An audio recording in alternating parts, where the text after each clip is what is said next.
2024 లేదా 25లో డిగ్రీ లేదా బీటెక్ చదివారా? సాఫ్ట్‌వేర్ జాబ్ కోసం ఎదురు చూస్తున్నారా? అయితే కోడ్‌జ్ఞాన్ 100 డేస్ కోర్సులో చేరండి. జాబ్ సాధించండి.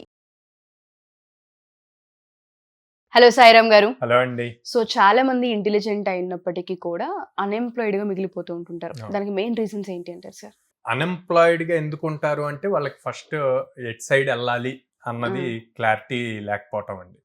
మల్టిపుల్ థాట్స్ పెట్టుకొని వాటి హ్మ్. మీద వర్క్ చేస్తూ ఉంటే ఏది అచీవ్ చేయలేరు. ఒక పాత్‌లో ఎళ్ళలేరనమాట. హ్మ్. గైడెన్స్ అన్నది ప్రాపర్‌గా అందదు. లేకపోవటం వల్ల ఎక్కువ అన్‌ఎంప్లాయ్‌మెంట్‌లో మిగిలిపోతారు. హ్మ్. మనకి చూస్తే ఒక ఇయర్‌లో దాదాపు 12,00,000 స్టూడెంట్స్ పాస్ ఔట్ అవుతున్నారు. హ్మ్. బోత్ ఏపీ అండ్ తెలంగాణ అవును. కలిపి engineering and degree. Okay. Okay. అందరూ ఒకే దాని మీద టార్గెట్ చేస్తారు. హ్మ్. అయితే ఐటీ సైడ్ ఎళ్తారు. లేదు లేదంటే అంటే గవర్ బ్యాంకింగ్ అవును. సైడ్ గవర్నమెంట్ జాబ్స్ సైడ్ ఎళ్తారు. ఇంకా వేరే వాటి మీద ఎళ్ళే వాళ్ళంతా గూడా మొత్తం కలిపినా గూడా 2% అంటే స్టార్టప్ ఎకోసిస్టమ్ గాని, ఓన్‌గా హ్మ్. స్టార్టప్ చేయటం గాని, హ్మ్. న్యూగా ఇంకేమైనా థింక్ చేయటం, లేకపోతే ఐఏఎస్, ఐపీఎస్ ఓకే. ఇట్లాంటియి ఎళ్ళటానికనమాట. సో, ఆ ప్రాపర్ గైడెన్స్ లేక అందరూ ఒకే దాని మీద ఫోకస్ చేసి కాంపిటీషన్ టఫ్ అవ్వటం వల్ల, వాళ్ళ యాక్చువల్ ఎబిలిటీస్ ఏంటి అన్నది హ్మ్. తెలుసుకోలేకపోవటం వల్ల, అట్లాగా అన్‌ఎంప్లాయ్‌మెంట్ రేషియో ఎక్కువ ఉండిపోతుందనమాట. ఓకే. సో, దీనికి ఎలా ఓవర్‌కమ్ చేసుకోవాలి అంటారు? ఇప్పుడు ఇంటెలిజెంట్ అయ్యుండి కూడా హ్మ్. అన్‌ఎంప్లాయిడ్‌గా మిగిలిపోతున్నామని వాళ్ళకి కూడా తెలుస్తూ ఉంటుంది. హ్మ్. దాన్ని వాళ్ళు ఎలా ఓవర్‌కమ్ చేయాలి అంటారసలు? సో, ఎవరైతే అంటే ఇక్కడ బేసిక్ ఇంటెలిజెంట్ అని చెప్పటానికి ఏ బేసిస్‌లో చెప్తున్నాం అన్నది ఇంపార్టెంట్ అండి. ఆ! ట్రూ. ఇప్పుడు పేరెంట్స్ చూస్తే గనక వాళ్ళ పిల్లవాడికి పర్సెంటేజ్. పర్సెంటేజ్ 80%, 90% వస్తే మా వాడు టాలెంటెడ్ సార్ అవును. ఇంత పర్సెంటేజ్ ఉంది అని చెప్తారు. కానీ ఇప్పుడు తెలుసుకోవాల్సిందేంది ఓకే. 80%, 90% ఉంది. అకాడమిక్స్ పరంగా ఉంది. అకాడమిక్స్‌లో మీరు థియరీ రాస్తే మీకు ఆ మార్క్స్ వస్తాయి. ప్రాక్టికల్ ఎంతవరకు ఎక్స్‌పోజర్ అది ఐటీ అనే కాదు. హ్మ్. ఇప్పుడు నాన్ ఐటీ ఎలక్ట్రికల్ సైడ్ తీసుకుందాం. ఇప్పుడు రోబోటిక్స్ ఇయన్నీ హ్మ్. చేయొచ్చు ఎలక్ట్రికల్‌లో. మెకానికల్ వాళ్ళు ఉంటారు. సో, ప్రాక్టికల్ ఎక్స్‌పోజర్ ఎంతుంటుంది అన్నది ఇంపార్టెంట్. ఓకే. అది ఎవరైతే 80%, 90% వచ్చి ఇంటెలిజెంట్ అనుకుంటామో వాళ్ళు యాక్చువల్ సినారియోలోకొచ్చేసరికి ఎక్కువ ఫెయిల్ అవుతారనమాట. హ్మ్. హ్మ్. ఎవరైతే వీడు చదవడురా, వీడు బ్యాక్ బెంచర్ ఇట్లాగంటారో వాళ్ళు త్వరగా లైఫ్‌లో హ్మ్. సెటిల్ అవుతారు. ట్రూ. 2 పాయింట్స్ ఏమవుతాయి అంటే, ఒకటి 90% వచ్చిన వాళ్ళకి పక్కనున్నోళ్ళంతా ఫ్యామిలీ, టీచర్స్ అందరూ వీడు ఇంటెలిజెంట్ అనేసరికి అదొకటి బ్రెయిన్‌లో పడిపోయిద్ది. నాకేదైనా అచీవ్ ఈజీగా చేయగలను. చేసేయగలను, హ్మ్. అచీవ్ చేసేయగలను అని జెప్పి. సో, యాక్చువల్ మేజర్ దాని మీద ఎక్కువ ఫోకస్ పెట్టలేరు. హ్మ్. అదే బ్యాక్ బెంచర్ తక్కువ స్కోర్స్ వస్తున్నవాడు ఏదో ఒక పాయింట్‌కొచ్చేసరికి రియలైజ్ అవుతాడు అందరికన్నా ముందు. అయి వాళ్ళు ఎక్కువ ఫోకస్ చేస్తారు. సో, హ్మ్. అందుకే ఆ ఫోకస్ చేయటం గూడా చాలా డెడికేటెడ్‌గా ఫోకస్ చేస్తారు. ఇంకెవ్వరు వాడిని డిస్టర్బ్ జేయటానికి లేకుండా. ఓకే. సో, దాంతో వాళ్ళు త్వరగా జాబ్ తెచ్చుకోవాలి. సో, ఆ క్లారిటీ అన్నది ఇంపార్టెంట్. ఆ క్లారిటీ గనక ఉంటే ఇంటెలిజెంట్ అవ్వనండి, నాన్ ఇంటెలిజెంట్ అవ్వండి. త్వరగా జాబ్‌లో జాయిన్ ఓకే. సో, పర్సెంటేజెస్ కంటే కూడా మీరన్నట్టుగా స్కిల్. ప్రాక్టికల్‌గా స్కిల్ ఏవైతే ఉంటుంటాయో వాటిపైన ఫోకస్ అవును. చేయాలంటారు. అండ్ ఇప్పుడు 2026 పాస్ ఔట్ అయిన స్టూడెంట్స్ కావచ్చు సార్, లేదు అంటే ఫోర్త్ సెమ్‌లో ఎవరైతే ఉంటూ ఉంటారో, వాళ్ళు ఆ క్లారిటీని ఏ విధంగా తెచ్చుకోవాలి అంటారు? వాళ్ళు హ్మ్. వెళ్ళే ఫోకస్ అంటే ఎటువైపు టర్న్ చేసుకోవాల్సిన అవసరం ఉంటుంది అంటారు? ఈ ఇయర్‌ని వాళ్ళు ఏ విధంగా యుటిలైజ్ చేయాలి అంటారు? సో, ఇప్పుడు 4-1 కంప్లీట్ హ్మ్. అయిపోయి 4-2లో ఉండి ప్రాజెక్ట్ వర్క్ చేస్తున్న వాళ్ళు ఫస్ట్ వాళ్ళ టైమ్‌ని ప్రాపర్‌గా యుటిలైజ్ చేయాలండి. హ్మ్. ఎవ్రీ డే కాలేజ్ ఉండదు వాళ్ళకి. ప్రాజెక్ట్ సినారియో బేస్ చేసి వీక్లీ 1 డే ఆర్ 2 వీక్స్‌కి 2 డేస్ ఇట్లాగా రమ్మంటారనమాట. అవును. ప్రాజెక్ట్ అవును.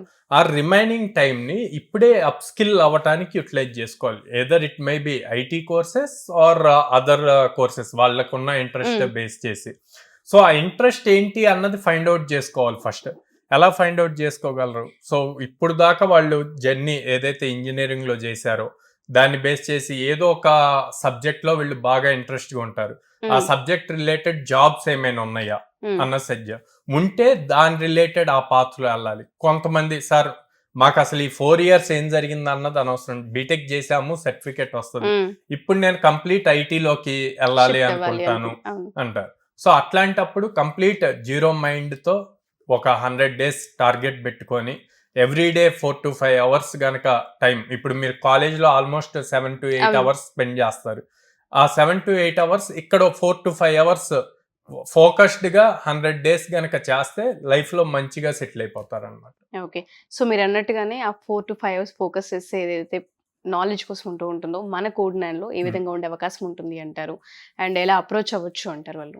కోడ్ 9లో డైలీ 6 hours క్లాస్ ఉంటుందండి. Classes 6 hours. 6 hours ఉంటుంది. ఓకే. సో ఎందుకు 6 hours అంటే మనకి మా both Telugu states or south India తీసుకుంటే టెక్నికల్ గా స్ట్రాంగ్ ఉంటారు. మ్యాథమెటికల్ స్కిల్స్ కానీ లేకపోతే టెక్నాలజీ రిలేటెడ్ కానీ స్ట్రాంగ్ ఉంటారు. కానీ వీళ్ళకి కమ్యూనికేషన్ స్కిల్స్ చాలా తక్కువ ఉంటాయి. మళ్ళీ యాప్ట్యూడ్ టెస్ట్ పెట్టినప్పుడు అది చాలా తక్కువ మంది క్వాలిఫై అవుతారు అనమాట. సో అందుకని మన టోటల్ 6 hours లో 2 hours వాళ్ళు ఏదైతే టెక్నాలజీ చూజ్ చేసుకుంటారో ఏదర్ జావా ఆర్ పైథాన్ ఆ full stock related daily 2 hours ఉంటుంది. నెక్స్ట్ 2 hours వచ్చేసి డిఎస్ఏ మీద ఉంటుందండి. Data structures and algorithms logics ఎలా బిల్డ్ చేయాలి అన్నది చాలా క్లియర్ కట్ గా నేర్పిస్తాం. ఎందుకంటే టాప్ ప్యాకేజెస్ అచీవ్ చేయాలి అంటే ఈ డిఎస్ఏ స్ట్రాంగ్ గా ఉంటే ఈజీగా క్రాక్ చేయగలుగుతారు ఇంటర్వ్యూని. తర్వాత 1 hour వచ్చేసి కమ్యూనికేషన్ స్కిల్స్, సాఫ్ట్ స్కిల్స్ మీద, రెజ్యూమ్ ప్రిపరేషన్ మీద ఉంటుంది అనమాట. మనం ఏదైతే నేర్చుకున్నామో దాన్ని ఇంటర్వ్యూలో ప్రాపర్ గా కమ్యూనికేట్ చేయగలిగితేనే మనం ఆ రౌండ్ క్వాలిఫై అవ్వగలుగుతాం.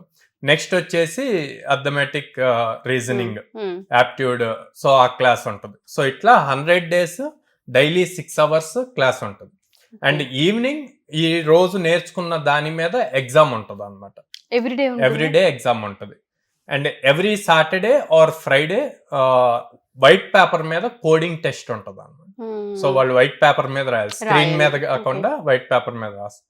అండ్ సండే వచ్చేసి మాక్ ఇంటర్వ్యూ ఉంటుంది. సో ఆ మాక్ ఇంటర్వ్యూ ఈ వీక్ లో ఏం నేర్చుకున్నారో ఆ టాపిక్స్ మీద మొత్తం mock interview, AI based mock interview ఉంటుంది.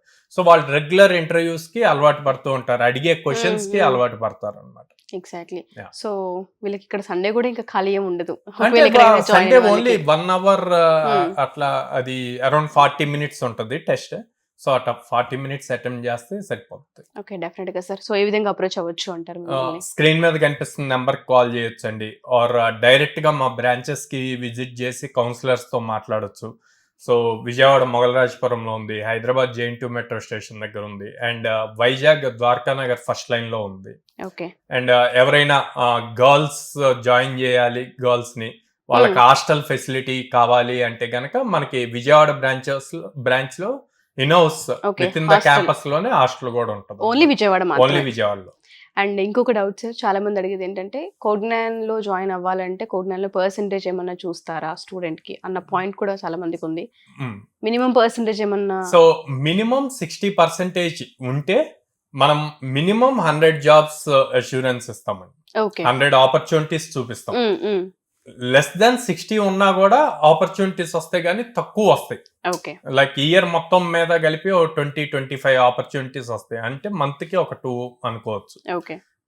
కొంతమంది ఉంటారు 4 years రియలైజ్ అవ్వకుండా పర్సంటేజ్ తక్కువ వచ్చాక ఇప్పుడు లైఫ్ సెటిల్ లో చేసుకోవాలి, హార్డ్ వర్క్ చేయాలని. సో అట్లాంటి వాళ్ళకి ఉన్నాయి ఆపర్చునిటీస్ అయితే ఉంటాయి. ఓకే. సో బట్ అందరికి ఒకేలా టీచింగ్ మాత్రం టీచింగ్ అందరికి ఒకేలాగా ఉంటుంది. డెఫినెట్ గా sir. Thank you sir. Thank you so much. Thank you అండి.